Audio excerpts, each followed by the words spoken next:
At 56, I had finally stopped flinching every time the phone rang, and that was supposed to mean something, until my son pulled into my driveway with a woman I'd never met, and a U-Haul trailer hitched to his truck, and announced they'd be staying through the holidays.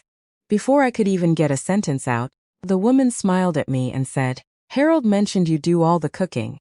That'll make this so much easier." I just nodded and went inside to start the coffee.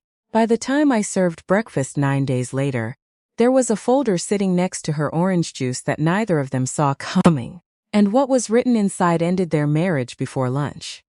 My name doesn't matter as much as what I'd built by the time this happened. So let me start there. I'm 56 years old. I live in a restored farmhouse outside Asheville, North Carolina. On 4 acres I bought myself 8 years ago with money I earned the hard way. 22 years running a small accounting practice out of a strip mall, then selling it to a regional firm right before I turned 48. My husband, Gerald, left 2 years before that sale for a woman who managed his gym. And I remember sitting in the lawyer's office thinking that the only thing he'd ever really given me was 20 years of practice at being underestimated. Turns out that practice is useful. I used it to build business, raise a son mostly alone, and eventually buy a house with a wraparound porch and a kitchen with windows on 3 sides. Because I wanted to watch the mountains while I cooked, not because anyone told me I should. My son, Harold, was 31 and worked in commercial real estate in Charlotte, 2 hours away. We weren't close in the way mothers and sons are in movies, but we talked every couple of weeks, and he came up for Sunday dinner when he wasn't busy, which was often.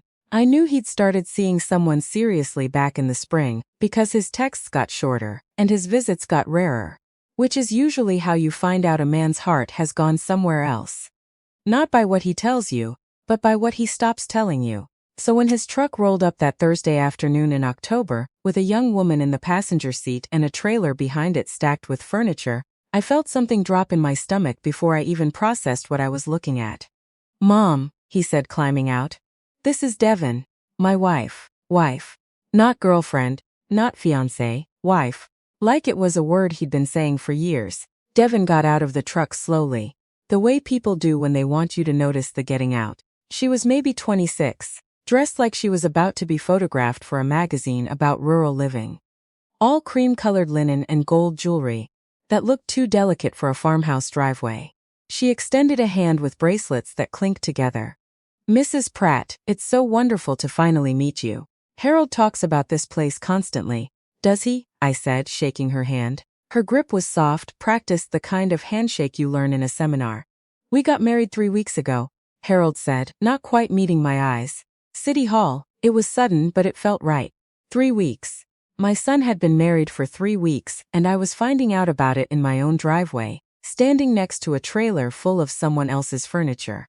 "We're so sorry to surprise you like this," Devin said, in the tone people use when they are not sorry at all, when the surprise is the entire strategy. "Our apartment lease fell through unexpectedly. And Harold said you always have so much room out here." I had said that once, years ago, when Harold was deciding whether to move his college roommate in for a summer. I had not said it about a stranger with a trailer and a wedding ring I'd never been told about. "How long are you thinking?" I asked, keeping my voice level, the way I used to keep it level when a client owed the IRS more than they wanted to admit. "Just until we find something in Asheville," Harold said. "A few months probably," Devin said at the exact same time, with the kind of breezy confidence that comes from someone who has never once had to ask permission to want something. They looked at each other. Neither corrected the other. "Let me show you the guest room," I said, and led them inside. Watching Devin's eyes move across my house the way a realtor's eyes move. Across the original hardwood, the stone fireplace, the kitchen island I'd had custom built the year the business sold. She wasn't admiring it. She was assessing it. "This is incredible," she said, and she meant it, but not the way a guest means it. She meant it the way someone means it when they're already imagining where their own furniture would go. I noticed. I didn't say anything yet. That afternoon, while Harold and Devin unloaded boxes into the guest room, I stood at my kitchen window and tried to name the feeling sitting in my chest like a stone, left out in the rain. It wasn't just the surprise marriage, or the unannounced move-in. though both of those were enough to knock the wind out of anybody. It was the way Devon's eyes had tracked across my house, like she was already drafting a floor plan in her head. By dinner, I had my first real piece of evidence that something was wrong, beyond the obvious wrongness of all of it. Harold stepped out to the porch to take a work call, and Devon poured herself a glass of my good Cabernet without asking, then settled into my reading chair. My chair, the one by the window where I drink my coffee every morning. Like she'd already decided it belonged to her. "Can I be honest with you, Mrs. Pratt?" she said. "Here it comes," I thought. "Harold and I have been talking, and we're a little worried about you. Out here alone, 4 acres, a house this size. What happens if you fall? What if there's a storm and the power goes out for a week? It's not safe for someone to manage all this by themselves." I set down my fork. "I've managed it for 8 years. Right, but you're not getting younger," she said, with a smile that was trying very hard to look like concern. "We think it might make sense to talk about downsizing. There's a lovely senior community near Lake Lure, gated, manageable people your own age. And this place," she gestured around her at my walls, my windows, my life. "Harold has some real ideas about what a property like this could be. Vacation rentals are booming up here. With the right management, this house could be making real money instead of just sitting here. As if living in my home was a waste of its potential." Harold came back in just then, his charm fully assembled. "Mom, I hope Devon mentioned we're only thinking about this because we love you, and we want to make sure you're set up well for the future." "She mentioned it," I said.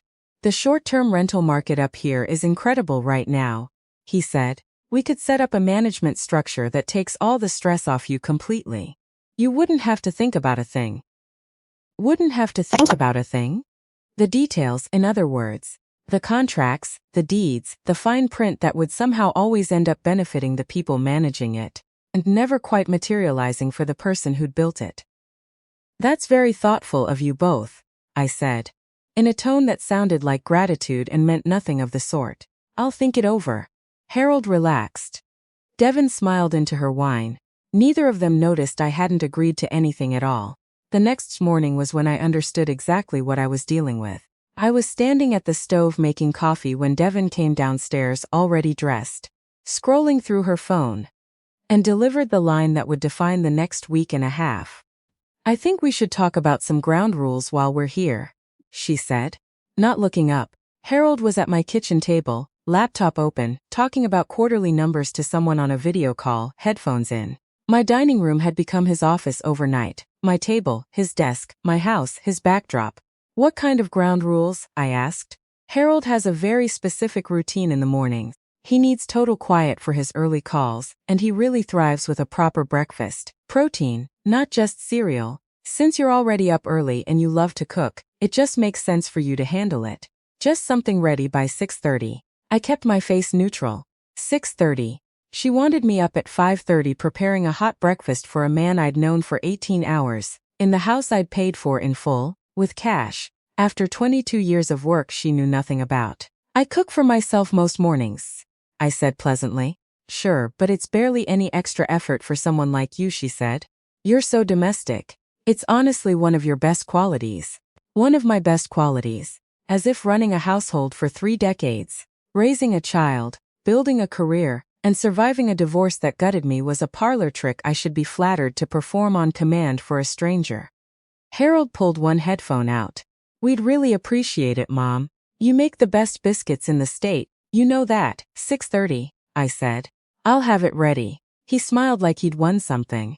He had no idea what he'd actually just agreed to receive. They drove into town that afternoon, and I later learned, stopped at a real estate office on Tunnel Road, to ask about comparable property values in the area. I stayed home. And I did what any woman who has spent 56 years learning to notice the things people don't say out loud would do. I opened my laptop. Devon's full name was Devon Marsh. The first thing I found was a business registration. A property management LLC called Blue Point Holdings, formed 14 months earlier in South Carolina. The second thing I found was that Blue Point Holdings had been named in a civil complaint, filed by 3 homeowners in Greenville. All of them over the age of 65. All of them claiming they'd been persuaded to transfer rental management rights to Blue Point under promises of guaranteed monthly income, that had simply stopped arriving after the second month. I sat very still with that for a moment, and then I kept looking. Devin had been married before, to a man named Curtis Reyes, who had owned a small landscaping company in Greenville with 11 employees and a decade of good reviews. The company had been sold abruptly 16 months ago, right around the time his divorce from Devin was finalized. I found Curtis through a contractor's licensing database and sent him a short, careful message explaining who I was and why I was asking. Then I called Eleanor Briggs, listed as the lead plaintiff in the Greenville complaint. She was 73. A retired school teacher, and she'd owned a 4-bedroom rental property near downtown for almost 30 years before Bluepoint got involved. She picked up on the third ring, and we talked for nearly an hour. By the time I hung up, my hands were steady, but my jaw was tight in a way it hadn't been since the divorce. When Harold and Devin came home that evening, cheerfully discussing how much a property like mine could fetch on the rental market, conservatively, Devin said, like she'd already run the numbers, I knew exactly who she was. And I knew exactly what I was going to do about it. I made dinner that night with more care than usual. Roast chicken, the good china. A bottle of wine I'd been saving for an occasion that hadn't happened yet. I sat across from my son and his wife, and listened to them talk about my home, like it was already an asset on a spreadsheet. Devin used the words we and our, about decisions that had never once been hers to make. Harold nodded along to everything she said, the way he'd nodded along to things his whole life, when someone more certain than him was in the room. He had always been like that, even as a boy. Not weak exactly, just willing to borrow confidence from whoever offered it loudest. After they went up to bed, I cleaned the kitchen, then went back to my laptop. Curtis had replied. His message was 4 paragraphs, careful and specific, and it ended with, if you need a sworn statement, I'll give you one. Just tell me what's happening to you. Because I think I already know.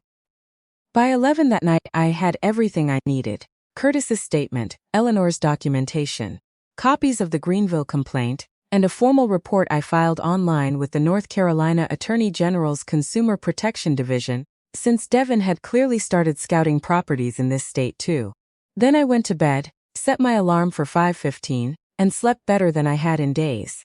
The kitchen was dark when I came down, and I moved through it the way I always do before sunrise. Slowly, by memory, the floor cool under my feet. I made the coffee first, strong, the way I like it. Then I started on breakfast, and I gave it everything I had because I am good at this, and I wasn't going to let spite make me sloppy. Buttermilk biscuits from scratch. Sausage gravy. Eggs over easy, the way Harold had liked them since he was 8 years old. It was, if I'm honest, one of the best breakfasts I'd made in years. The real work had happened the night before though. I'd printed everything. The Bluepoint Holdings filings, the Greenville civil complaint with the company name highlighted in yellow, Curtis's statement, Eleanor's documentation, and the confirmation page from the Attorney General's website. And put it all in a plain manila folder. On the front, in my own handwriting, I'd written, before you say anything else about my house, read this. I set the folder beside Devin's plate, right next to her orange juice, exactly where the syrup would normally go. At 6:28, I heard the shower shut off upstairs. Devin came down 5 minutes later in a silk robe that probably cost more than my first car payment, looking pleased that everything was exactly as she'd specified. Wow, she said, sliding into her chair. You really came through. You said 6:30, I said. I take people at their word. She reached for her coffee first, took a sip, looked satisfied. Then her eyes landed on the folder. She picked it up the way you'd pick up something you assumed was for you but weren't quite sure why. A recipe maybe, or a thank you note. She read the sticky note on the cover. Her face changed. What is this? She said. Not a question, a calculation already starting to run. Call it my morning contribution to the conversation, I said. She opened it. I watched her face the way you watch a storm cross a lake. Slow, then all at once. The first page was the LLC filing for Bluepoint Holdings. Her jaw tightened, just slightly. The second was the civil complaint, her company's name highlighted in bright yellow. The third was Eleanor's statement. She went very still on that one. I heard Harold's footsteps on the stairs, unhurried, expecting to walk into a finished breakfast and an easy morning. Devin looked up from the folder. Whatever warmth had been on her face a minute ago was gone, replaced by something colder and faster. Where did you get this, she said. Not Mrs. Pratt. Not even a question mark. Public record, I said. It's a remarkable thing, the internet. Harold walked in, took one look at the air in the room, and stopped in the doorway. What's going on? Devon found the folder I left with her breakfast, I said, and I looked at my son. 31 years of history between us, every skinned knee and graduation and quiet phone call after his father left. He wasn't a stupid man. He was a man who'd been handled by someone who'd made a career out of finding exactly which lever to pull on exactly which person. Harold, I said, sit down. There's some things about your wife's business that I think you need to hear. Devon tried, I'll give her that.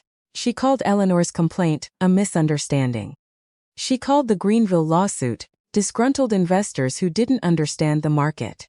Every time she opened her mouth, her voice climbed half a register higher, and her explanations got more elaborate, which is always the surest sign of a story that wasn't built to survive being looked at closely. Harold sat down slowly, the gravy going cold on his plate, and listened to all of it without saying a word. The wedding, he said finally, almost to himself. You wanted to get married before you even came up here, Harold. You told me it was romantic, spontaneous. You said you didn't want to wait.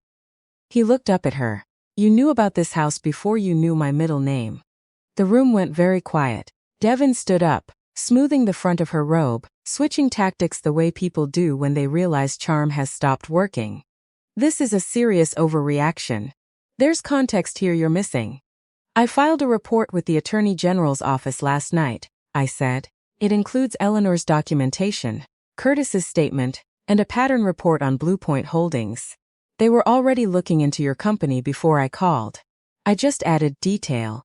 That landed harder than anything else I'd said. Devon's face went through several expressions in quick succession before settling on something flat and calculating.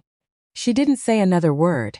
She went upstairs. We heard drawers opening, a suitcase zipper, the particular violence of someone packing fast. She was gone within 20 minutes, out the front door, and into a rideshare she'd called from the porch, without saying goodbye to either of us. Which was probably the most honest thing she'd done since she arrived. She left her phone charging on my kitchen counter. It buzzed twice while Harold sat staring at his cold breakfast, and the second time a name came up on the screen that I recognized. I picked it up. Eleanor? A pause, cautious. This is Eleanor Briggs, I'm looking for. This is Marion Pratt, I said. We spoke last night. Oh. Her voice softened, relief running underneath it. I got a call this morning from an investigator. They said someone filed a new report. That was me. Another pause, longer this time. Then Eleanor Briggs, 73 years old, a woman who'd lost 2 years of rental income and a great deal of sleep to a stranger who specialized in making theft look like a business opportunity, said something I don't think I'll forget. Thank you, she said. I'd almost given up on anyone believing me. I believed you the second we talked, I said. When I hung up, Harold was watching me from the table, his eyes red in a way I hadn't seen since his father left. She told me she loved me, he said quietly. I know, she was so sure about everything. I liked that. I liked not having to be the one figuring things out for once. I know that too, I said. I spent 20 years married to a man for exactly that reason. I sat down across from him, the gravy congealing between us, and I asked him the only question that mattered. Did you know? Any part of you? He held my gaze for a long moment, longer than I expected. No, he said finally. But I think I stopped asking questions I didn't want answers to a while back, and that's almost the same thing. It was the most honest sentence my son said to me in years. Okay, I said. Then we figure out what's next. The Attorney General's office called me 4 days later. Devon Marsh was officially under investigation. Her recent activity in North Carolina, connected to a pattern investigators in South Carolina, had already been tracking for over a year. Eleanor's case was being reopened with additional weight behind it. Curtis's statement had been entered into the official file, and the real estate attorney I quietly consulted confirmed something that turned my stomach even after everything. If I'd signed the management agreement, Devon had already drafted and left in a folder on the guest room dresser, I would have handed over effective control of my property to a company with no real obligation to ever pay me a dime of it back. I would have been the next Eleanor Briggs, except I wasn't. Because nobody who spent 8 years building a life with her own 2 hands hands it over to a woman in a silk robe just because she says it's for her own good. Harold stayed 2 more weeks, not as a guest expecting service, but as my son, sleeping in his old room down the hall, helping me split firewood for the cold months coming, sitting with me on the porch in the evenings without saying much of anything. He filed for an annulment the 2nd week. He didn't ask me once what I planned to do with the house. On his last morning, we sat on the porch with our coffee and watched the fog burn off the ridge, the way it does most mornings out here. "I'm going to talk to a lawyer about the annulment," he said, "and I think I'm going to be more careful for a while before I let someone be that certain about my life again." "That's the right call," I said. He looked at me sideways. "You knew something was wrong the second we pulled in the driveway, didn't you?" I thought back to that Thursday. The trailer, the bracelets, the way her eyes had moved across my rooms like she was already measuring them for someone else's furniture. "I knew something felt off," I said. "I needed a day to figure out exactly what it was. And then you just made breakfast." "I made exactly what she asked for," I said. "I always do." He looked out at the ridge for a long time before he spoke again. "Mom, I'm sorry." "I know," I said, "and I love you." Both of those things are true at the same time. That folder cost me 1 evening of research and 1 careful night with my laptop. What it protected was everything. Not just this house, though this house is mine, paid for in full, and I intend to grow old right here, watching the fog roll off that ridge every single morning for as long as I'm able. What it protected was the truth I'd already earned the right to know about myself. That I am not fragile, or foolish, or someone who needs to be managed by people who've decided my age makes me an opportunity instead of a person. I am 56, I live alone on 4 acres I bought with my own money. I make biscuits from scratch and I drink my coffee on the porch before the sun's fully up. And that is the life I built with my own 2 hands, and no one, not a polished woman in silk pajamas, not even my own son, half asleep at the wheel of his own choices, is going to take it from me without a fight.